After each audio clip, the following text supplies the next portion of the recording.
Copic friends, Michelle Houghton here. We are going to do just a silly, fun Copic coloring video today. This is a new image from Anne Corbiere Scott. So she does these digital sheets. They are 8.5 by 11, and you just literally hit print, and you get several images. So you have this fun pumpkin head with, of course, the floral across the top, kind of a signature of Anne. And then this You Caught My Eye flower, little Hocus Pocus and Witch's Brew with a potion jar. So some fun. It's called Hocus Pocus fodder. It literally comes in this 8.5 by 11. Print it out on your favorite coloring paper, whether that's a watercolor paper to do some watercolor or marker paper, Copic paper, whatever you like. So I'm not sure yet if I will speed some of this up. It's a little bit bigger because when I printed it out in the 8.5 by 11, I mean, this is going to have to go on like a 6x6 card, or it'd be great on a scrapbook page. That would probably be fun, but it's a lot to color. So, and I just discovered that I did not plug my iPad in, which is what I'm recording on. Yay. And so, yeah, I might be kind of piecemealing this together a little bit, but I thought I'd get a little recording done. I knew you would all appreciate that. So I'm trying to decide which colors to go with, and I'm trying to decide if I want to do something a little more kind of rustic looking with my yellow reds. So maybe my YR2s versus the brighter YR1s or zeros, because I really do like the YR2 series. That just does not have big enough jump for me. I need something.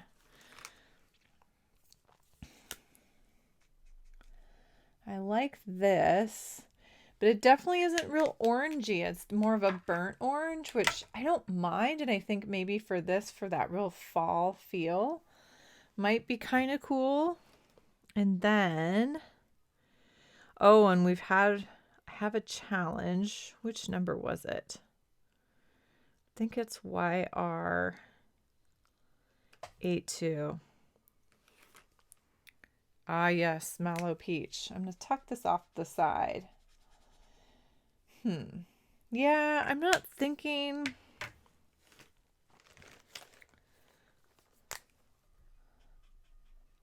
See, I think it goes with those.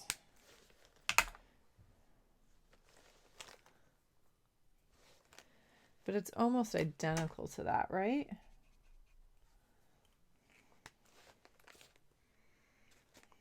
Let's see. I'm playing off to the side. Sorry, distracted very easily. Sort of in there. So someone online mentioned the fact that YR82 Mallow Peach, not sure why I said mallow, doesn't really go with anything. I don't disagree, but I feel like there's some that it kind of, ooh, that could be a good fit. So I'm playing before I start. Now see, that gets pretty peachy. Those are E9s. The other one I was thinking about though, the E0s go. My guess is this is gonna jump around it too. E00. Oh, see? Look at all these that you could blend it with. So I've got some E9s in here. I've got some E0s in here. And then the other YRs that I looked at were actually the YR0s, and those are all right in the center. Here is that Mellow Peach. So I think we have some options, but I might come back to that. Okay, let's go here. And what did I end with? A YR27.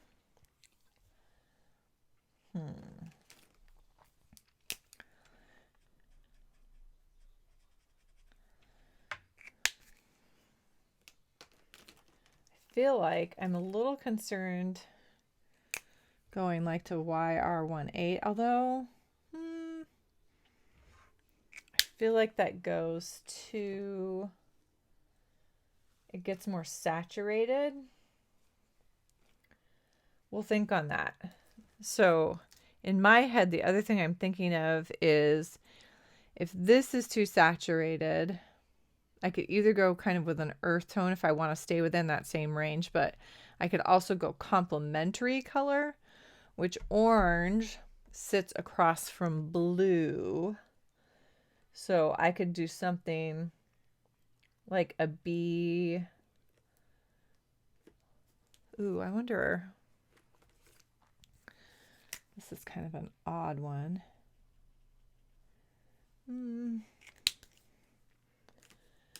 Other, that's a B4. B4.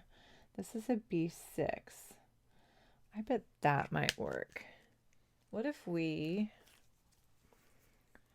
do a little bit? That might work even better. Although the B63 will probably be mellower. I'm going to do a little bit of underpainting.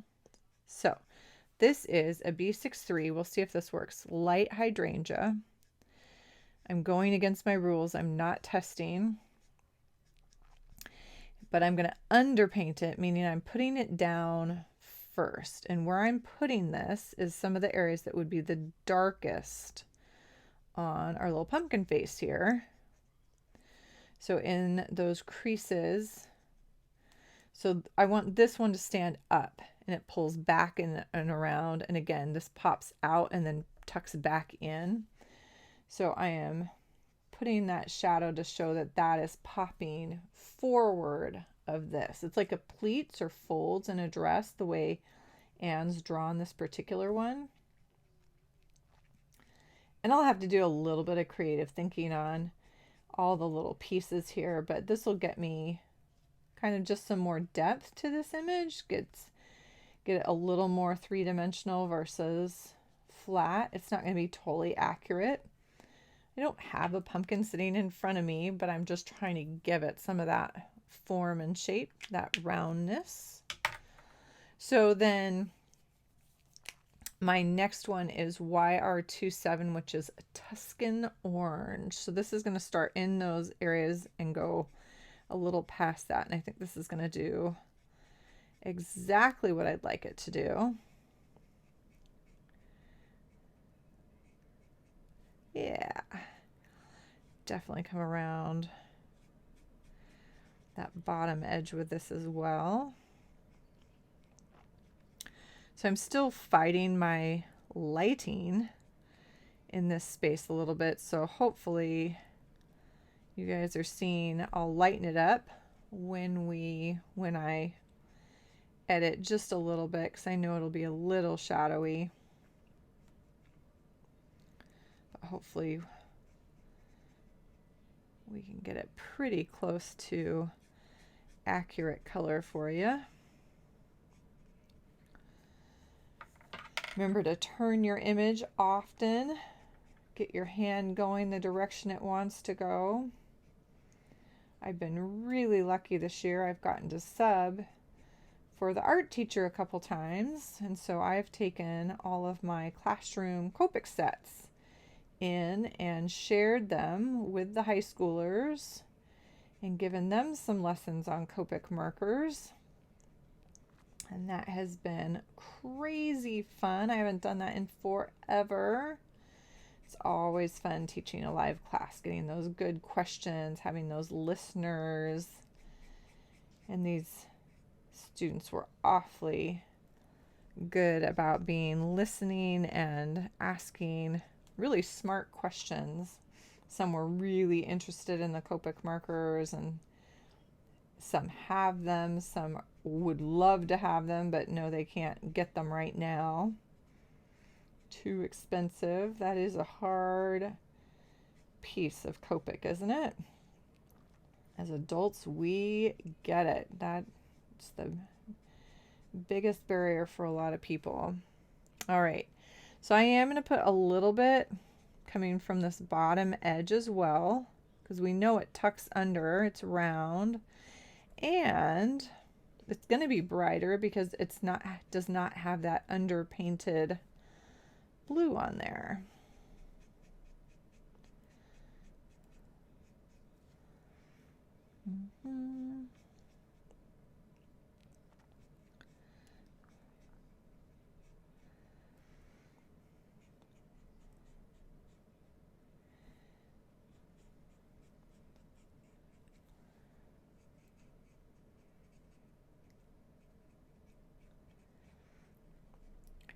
Now for me, you can argue you can add the underpainting kind of underneath the floral wreath. I would rather come back and do that on top as a cast shadow. I feel like it's a little more effective that way, so I am holding off on that.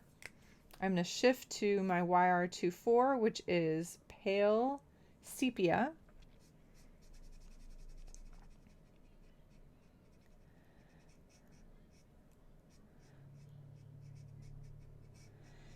And some of these little sections, it's going to almost finish off for me. So when I'm working dark to light, I start in that dark area, and depending on how wet or dry my image is, I might have to go all the way back to where it started and then work out from there. And I'm not going for a perfectly smooth blend. That is not my goal today. It's a pumpkin, right? And so for me, a pumpkin is never going to have perfectly smooth, silky skin. It's going to be kind of lumpy and bumpy, and Anne's even drawn it that way for us. She's given us that in and out and lumps and bumps, which is one of my favorite things about this image. I love that it has that shape to it, that more natural, fun shape. I know as kids, we always look for like the perfect pumpkin in the pumpkin patch or at our grocery store, whichever we managed to get to. I know for me, a lot of times as a young adult, I still wanted to carve, so we went to the grocery store. But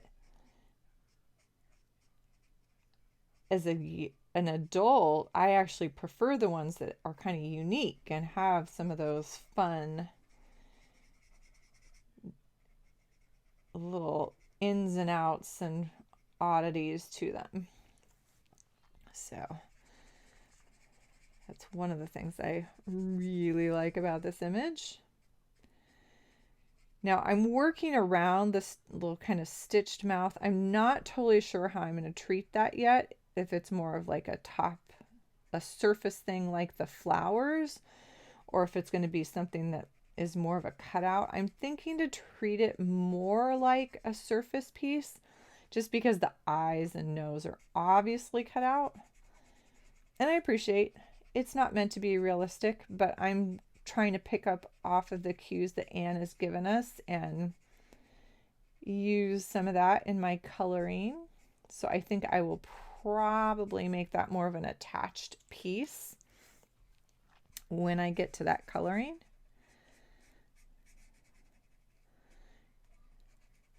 Hopefully you can see though, as I work over kind of that darker edge, it's softening that ink, or kind of, I always say melting. I appreciate it's not melting, it's re-wetting the ink. It's kind of getting it up and moving again. You're lifting it back off the fibers of the paper and moving it around. That's what that alcohol, when it re-hits it, does to it. So hopefully you're seeing as I'm hitting those darker edges, they are kind of smoothing out, moving around. You can see I'm using a lot of ink. This is a much thinner paper, and I haven't done my little paper spiel for you guys yet. I keep promising it. It will eventually happen. Telling you kind of the different ones I use and why. This is a YR21 cream. And it's just going to go ahead and I'm going to go ahead and make the white disappear.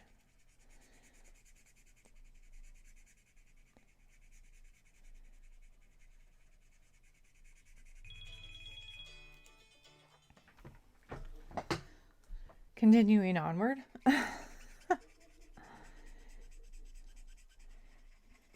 So I got a phone call. You guys probably heard the first ring or two of the phone. So now my paper is drying or dry, right? So as I come in and hit these next areas, I'm definitely going to have to go up to those seams. So unfortunately, I am going to have to do a little more maneuvering with this.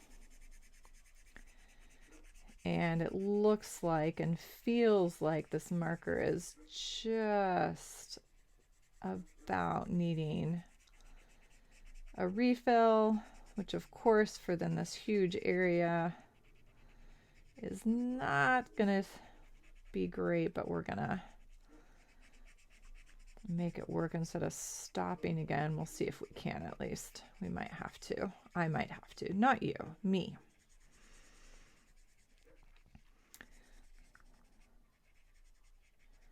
All right, so that's gonna at least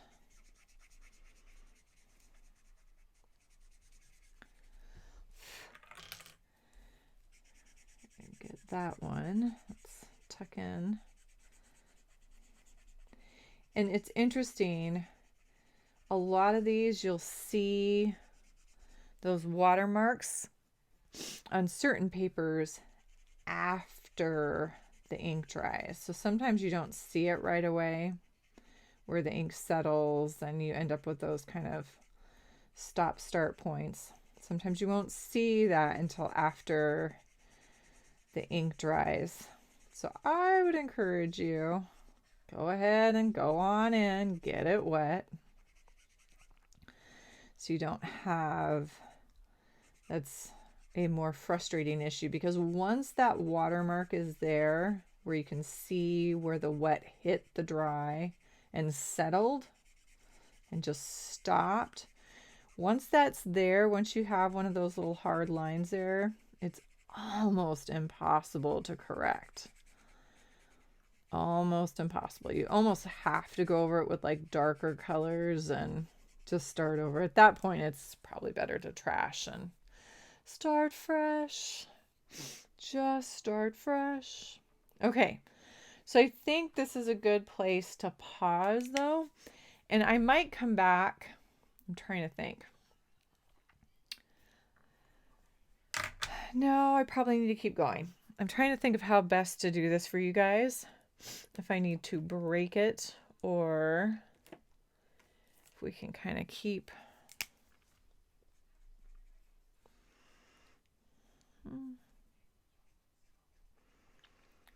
And I'm really trying to keep it simple. I'm not trying to do anything extraordinary. This is Y17 or Y17, gold and yellow. Perfect for those lit up pumpkin features, I'm thinking. I could add texture in there or more detail. I'm trying to think, actually we should use mellow peach. Kind of the flesh of pumpkin though, isn't it almost white? Trying to think, once you scrape it, isn't it quite a bit lighter?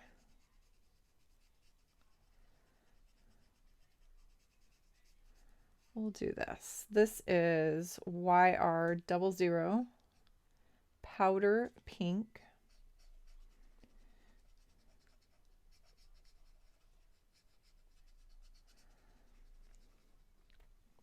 Easily distracted that I am. So see, what if you take YR00 and mellow peach? I mean, they're almost identical. Look at this. I'm going to be curious how that dries. Those are really, really similar. YR82. I'm not buying that you're definitely not more desaturated. Okay, so we'll let those sit quietly there. And then, and in fact, this is going to bother me now that I've done that. I'm going to add some B60 over that. Just to kind of tone it down.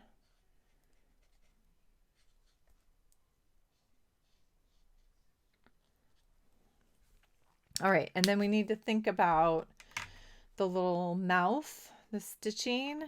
I might go with something really dark. I'm thinking an earth tone though. We could do like an E29 or 49 or a 77. That'd be kind of cool.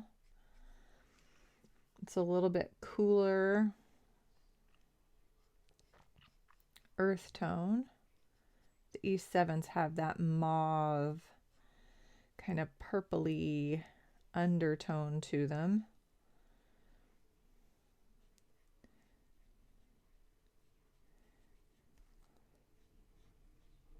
Just a mention in passing, the YRs and the Ys and the earth tones are all on sale this month at Violetta Inc.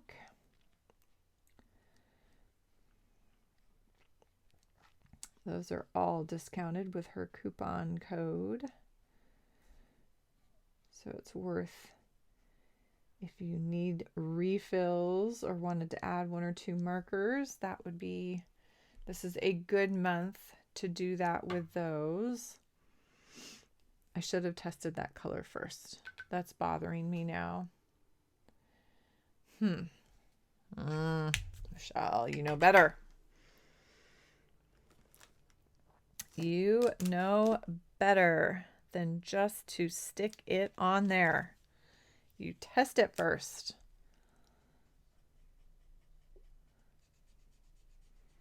I'm just trying to think how that would, to get that to sink in.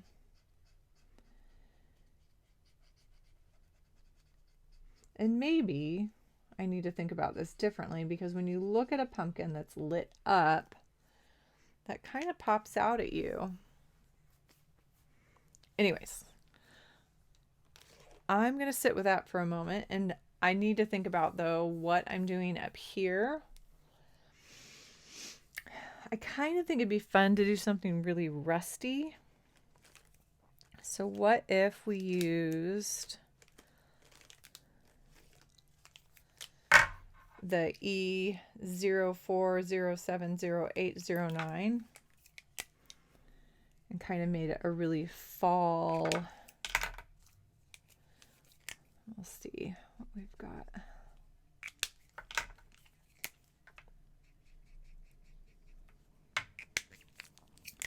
Not sure if I need the 8 in there. I think I'm skipping the 8. Yeah, skipping the 8. Thinking 4, 7, 9. All right. We've got 3 main flowers and we've got some leaves. So I think I'm going to start with my E09. This is a marker that comes out of my bag a lot. It's burnt sienna. I just like the color. I like it. It's very brick-esque, which is where you'll see me use it a lot. It will also be a color that I use frequently on auburn hair as one of the deepest colors, with some other darker kind of milk chocolatey dark browns like the E29, E27, this underneath it or with it. E37, E39, some of those that have that real deep brown feel to them, but when we underlay it or use it in conjunction with something like an E09, we get those really deep, rich auburn tones. Even a deep redhead, this would be the color, the type of color I would finish with versus trying to finish with a YR or a red. I feel like this takes it to a more natural looking auburn or redhead. So I am just going to some of the center, kind of center the flower out. So I'm just working my way around this one flower. Now you could do, if you want it to have a smoother blend, you are going to want to do kind of maybe half a flower at a time, so you can work through a little bit quicker. I am going to go through and do a looser blend, just like I did on my pumpkin. So it's not necessarily going to go smooth. So I tried to flick kind of from the center out, even though some of these are real short little stubby flicks. And now I'm going to go through with my E07. This one is light mahogany. I'm never going to remember all these colors. I laugh because, you know, someone mentions a color by name versus number, and I'm like, which one is that? I had to ask online about the YR82. Now see, I'll remember that one now, that it's mellow peach. But I only know a few. Lipstick red, of course, R29. I know that one. One of the other reasons I like the E09 so much is that if I use it in conjunction with the E04, we have a whole nother kind of range of colors that I use that pairing on lips. So E04 is lipstick neutral, and it's a unique color. It looks like it doesn't fit in this chain, this little grouping, but when I hit the edge of this, it's going to just kind of melt into that color. So it actually is one that blends very easily with its neighbors, both up and down. And so you get this really pretty transition color. Now it's not necessarily a smooth transition in that it's a little bit clunky color-wise, but they definitely blend together. You'll have a smooth transition from one into the next, which is really nice. To me, when I describe the color to people, I would say like a dusty rose. So I use this for brick as well. This would definitely be a brick color to me when I'm doing like a chimney or a house made out of brick. But I would also use it as a lip color. So for darker lips, I would actually use the E09 and the E04. But for a natural looking lighter lip, one that doesn't have lipstick on it, for someone who is fair skinned, I actually think this works really, really well for some of those darker areas on the lip. And do it in conjunction with like an E93. So you have this very kind of soft but natural looking lip color. This one is aptly named. To me, it actually does look like a lip color to me. Has a little bit of blue in it, it feels like. And I know you're looking at that going, blue? I don't see any blue. It's a cooler earth tone for sure. So for me, it works really, really well for that. I am just yapping away at you guys today. I think, however, this is where I'm going to take you. This is where we're going to pause. Because at some point, my battery will die and I have to go cook dinner. And I'm running out of light. So, what you're going to miss, and I will post the photo at the end, is I might fiddle with the eyes a little bit more to make myself happy there. And that may be what I do on the inside versus those drop backs. I'll have to think about that. I'm going to color these two flowers the same, this deep kind of brick red. And then I am going to add a few little leaves, and I'm thinking YGs. And I might go all the way to my YG 9s because I really want it to stay within this color range. And so I might, see, I really like that with that. It suits. So yeah, so my little leaves, and I'm not going to do many of them. I'm going to tuck them in here. See, we can do this part really quick. Here, and we'll have a couple here.